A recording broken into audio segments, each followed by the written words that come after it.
Hi, and welcome to Unit 3. I'm going to begin with a bow.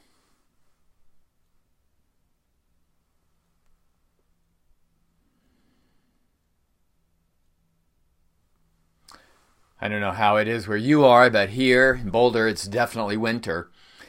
We had an ice storm that's unusual for us, but I remember them from my time on the East Coast. But mostly bright sunny days and cold.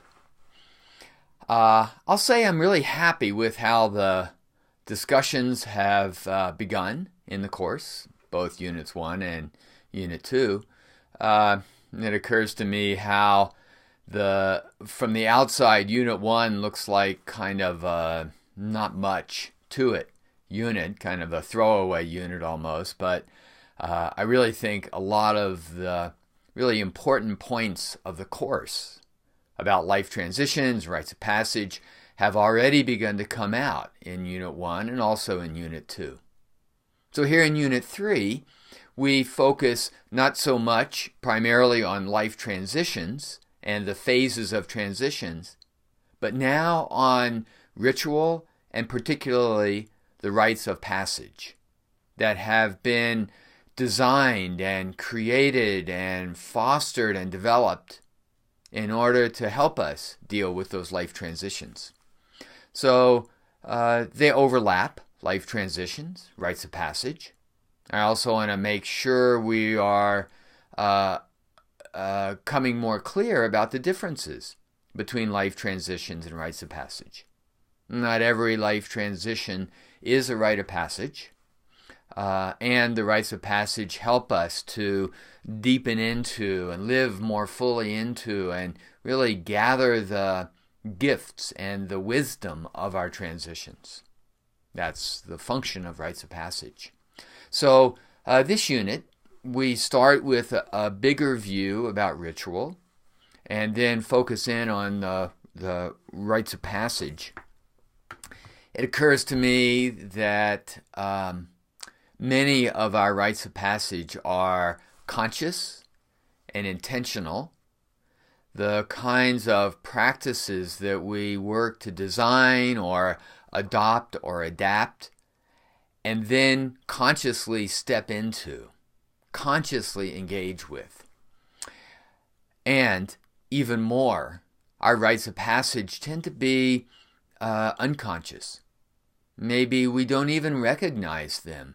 Maybe we don't recognize that there were certain events in our lives which marked and confirmed our transition from one phase of our lives to another.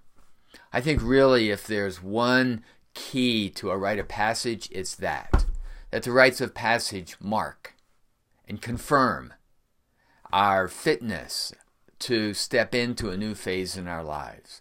The fact that we are now different. We're in a different place in our lives. That to me is really the core of the rites of passage.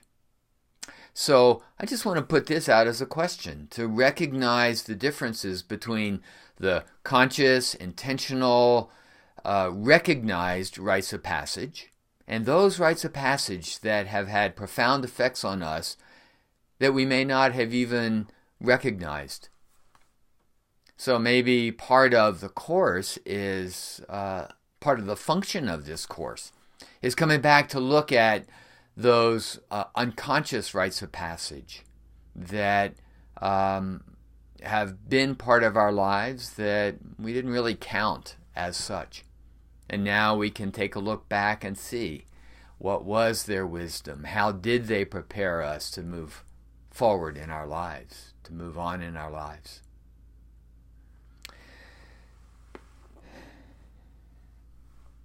As I said, I think many of the themes of the course, including the themes for this unit, have already begun to come out in our discussions. So glad to see that, and I want us to pick up on some of those themes this week.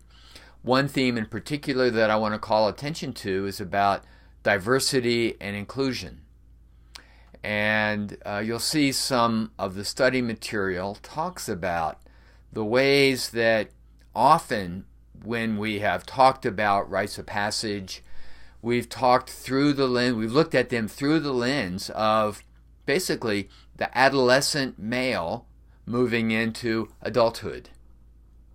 And unfortunately, this may not be a surprise. This is so much the lens that academia and the conventional culture, the conventional dominant culture, tends to look at us through, is the lens of a male lens, and males of a certain age even.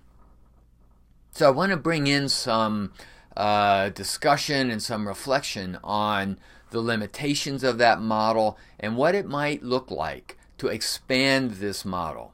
This is the section in the study material called All is a Big Word, as in thinking that this model of a rite of passage applies to all of us.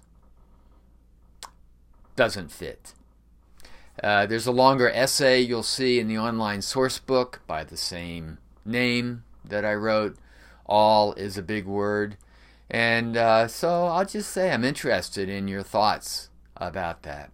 I want to hold this theme of diversity and inclusion throughout the course. That includes culture, it includes age, it includes gender, it includes gender orientation and gender identity, and so many other dimensions of difference between us. And so that I want to hold as a theme throughout the semester. And here's one place that theme comes up. One other thing to say here is that this week there's a particular experiential exercise that I want to invite you to. It's not required, but the idea is to help uncover some of the inner programming, some of the inner influences that shape how we each look at our own rites of passage and how we look at rites of passage in general. So you'll see that as an experiential exercise when you go into Unit 3. Glad you're here. I'm looking forward to our discussions this week. I'm going to bow.